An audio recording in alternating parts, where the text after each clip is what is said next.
You're watching first real sea trial of my grandbanks visiting Glenan Islands. After having cleared all obstacles before actually buying and taking over my boat, we travelled again to Port-La-Forêt in order to close the deal and start our big adventure with sailing from France to Norway. But before leaving the harbour, we had to install equipment and give the boat its new name, Whitehorse. Then we had our first real sea trial by visiting the Glénan Islands. This is a video of my first series Adventures with my Trawler Yacht Whitehorse, my Grandbanks 36. Here a short overview of this episode. I will show the preparation before and after taking over the boat, then how it got its new name, Whitehorse, and finally I tell you about our first real sea trial by taking a journey to the beautiful Glénan Islands. In the last episode, you could be with me to examine my Grandbanks 36 and do a sea trial. After that, I had fixed the deal and returned to my home in Norway. There, the preparations for the big adventure got into the final phase. I had to finish the courses of my skipper's license that would allow me to travel on all seas with boats up to 24 meters length. This task included also to take the last exams. Then a health test as a pre-requirement for a Norwegian skipper's license D5LA had to be passed. Everything went well, and by the time we took the flight to France, I had passed all exams and tests for my license. Meanwhile, I also had to make the planning for the long journey that would last between 28 and 50 days, depending on the sea and weather conditions. I knew that I needed a new VHF-Radio, as the old on the boat was registered in France, and I needed mine to be registered in Norway with an individual MMSI number. Only then the digital selective calling, DSC, would call to the correct station in Norway. For me, this system was an important safety add-on to the boat. In addition, I had bought an AIS transceiver that had to be registered in Norway with the MMSI number. An AIS transceiver not only identifies large boats and ships that also have AIS devices, but most importantly, warns of their course would cross my own course, and it informs the others of my presence. As especially wooden and plastic boats cannot be very good detected on radar, this is very important for smaller boats like mine, traveling sometimes in the same fairways as commercial ships. An EPIRB, the emergency position indicating radio beacon, was also on the list of devices that I took to France. An EPIRB is a vital safety device for alerting search and rescue services using satellite communications. In an emergency on the water, the distress signal from this device tells the Coast Guard that you need help and transmits the exact GPS position. This enables the rescue people to locate the boat and people overboard as quickly as possible. There is no device more reliable that will increase a person's chances of survival in an emergency at sea than a radio beacon. It too has the MMSII number attached. Did you like my video so far? Then I would be grateful for you subscribing free of charge to my YouTube channel to help me finance my work. Thank you. And last but not least, I had to find an experienced seaman to be part of this journey. I was lucky, as my partner's brother is an experienced retired captain of large freight ships and has crossed oceans many times. He agreed to be part of the team in order to train me up to speed and help to make the trip safe. When everything was ready, I found a date with the sales agent when I could take over the boat, so that he could organize a service and some additional works to be done that I had to pay for. For April 22, I booked the flights to Paris and the train to Quimper, where we arrived in the evening and moved into the boat that was ready at the floating pontoon. We, that was my partner Nita and her brother Ståle and I. The marina of Port-La-Foret is situated in a beautiful environment with a nice pond and a golf course nearby. It offers also some restaurants, very nice sanitary installations, a rich nautical shop and an active wharf that can help you fix problems with your boat. The people at the harbour master's office are very friendly and helpful. At the harbour was also the office of Royal Nautism. Christian Dulot, as agent, was responsible for the sale of the Grand Banks. Everything was ready, and we could finalize the deal and transfer the ownership. In addition, there were some administrative tasks to solve before we enjoyed a good meal. I can only recommend Royal Nautism. There are always some problems to solve and things to organize. Christian was a very good and friendly help. The first day was used for internal boat installations, as the service on the engines was not yet finished. I had brought with me an AIS security device that allows ships and boats to see each other early, and a new VHF-Radio, both registered in Norway. Then the boat, that had been called Bretagne in France, was renamed to the new name Whitehorse. This name was suggested by my partner, as I used to have a log cabin in the Yukon not far from the city of Whitehorse. Secondly, because the boat has a white appearance and reminded her of a proud horse. And thirdly, because it should ride on the waves that are sometimes called white horses. The next morning, we filled the two large fuel tanks with about 1200 liters diesel, as well as the water tanks with about 600 liters of fresh water. Then we prepared for the test journey to the islands of Glenan. The weather report was good and promising. For me, it was the first time to move the boat out of the tight mooring space of the marina using the two engines and the bow thruster, under the vision of Ståle, and with his hints all went well, and soon we were on the way out of the marina.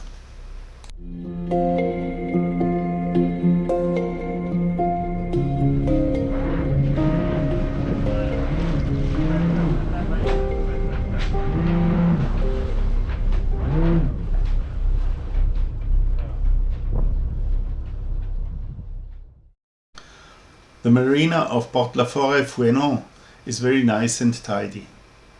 It is part of the small village Port-La-Forêt and can host up to impressive 1140 boats, including yachts of up to 60 feet. This makes a favorite place for many residents in French Brittany. As the bay offers good opportunities for sailing with constant winds that blow often, there are many top sports yachts to be found moored, some of them entering the race around the world.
As you might have noticed, the speed of my boat is sometimes very high. Well, in reality it is not as fast. This is due to the time-lapse motion I have chosen for some of the sequences.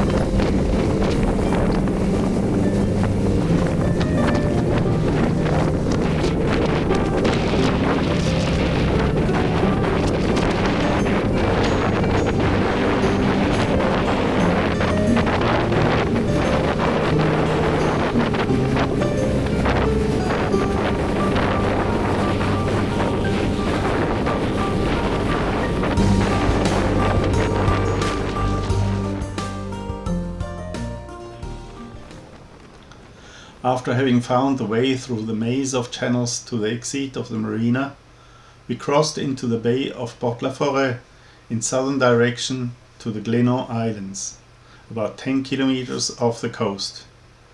It was a pleasant journey, and we watched many sailboats using the fresh wind.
Further out on the sea, some stronger winds came up and the waves began to rock the boat. This was time for Ståle to tell us some stories of his adventures with large waves when he worked on large ships crossing the Atlantic Ocean.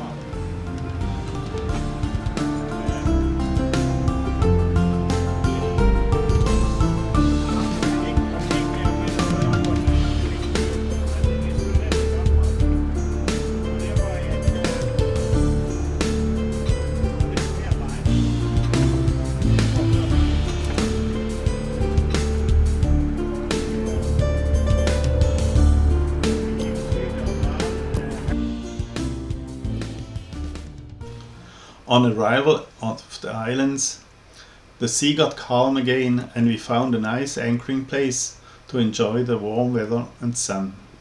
Ståle opted to try his luck on fishing. Many other boats shared the narrow strait of sea between the islands and people were fishing, diving and swimming.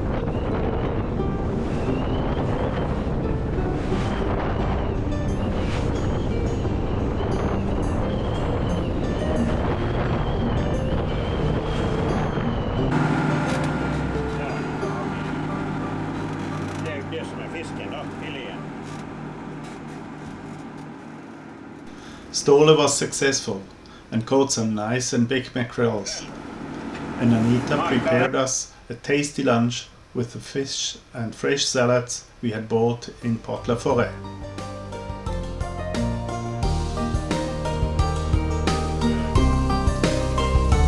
Catch my crab. French territory in a French fishing store.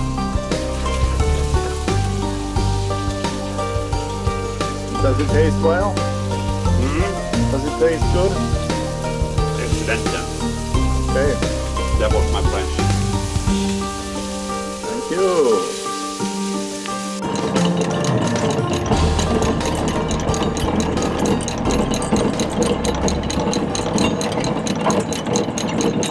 Too soon it was time to leave, and we were excited to see how our anchor winch would perform. All went smooth, and soon the anchor was secured and we could get on our way back to the marina.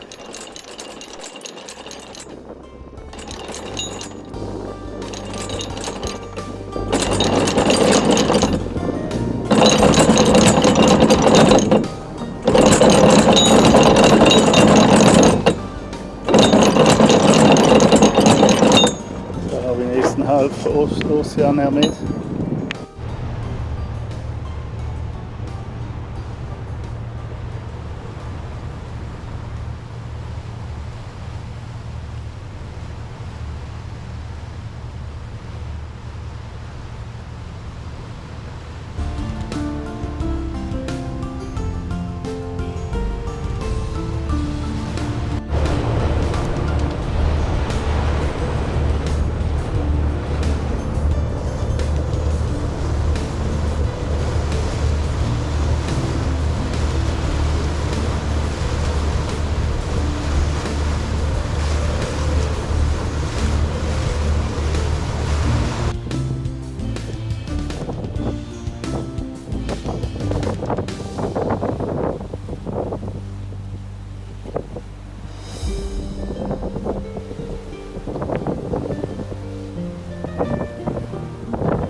In the late afternoon, the sea was calm and the journey back to Port-La-Foret offered good time to use and enjoy the upper flybridge, where we had a beautiful sight of the shores and the boats that were sporting in the wind.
Kolla, siger lite grann sånn. Kolla. Sånn, sånn.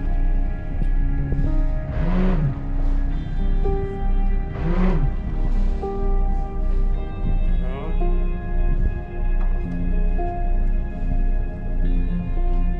Flytt rösten din.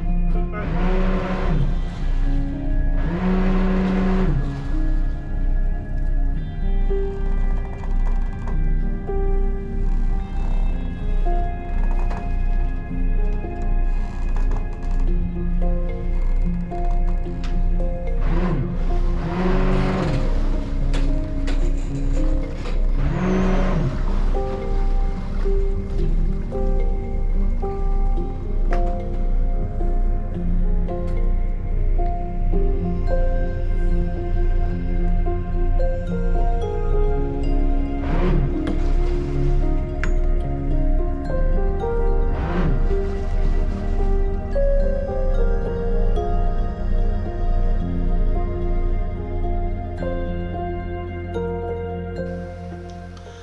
Just about 7 o'clock, we reached our mooring space. We could establish that we and our boat had managed this first task, and everything was okay to go ahead with leaving the marina the next day.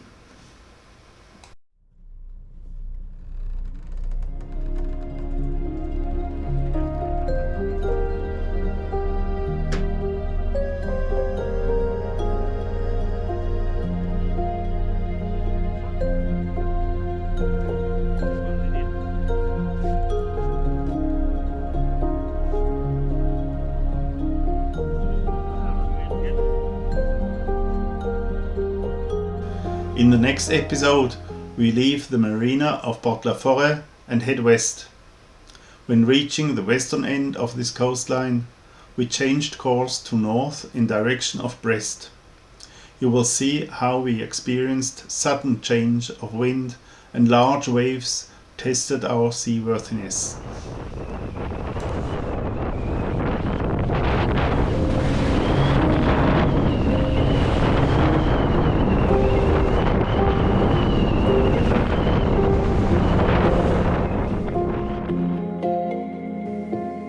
Thank you for watching my video. If you liked it, please press the like button and subscribe to my channel. You can also press on the ringing bell and you will be informed when new videos are published. You can also write me comments or any questions which I gladly will answer.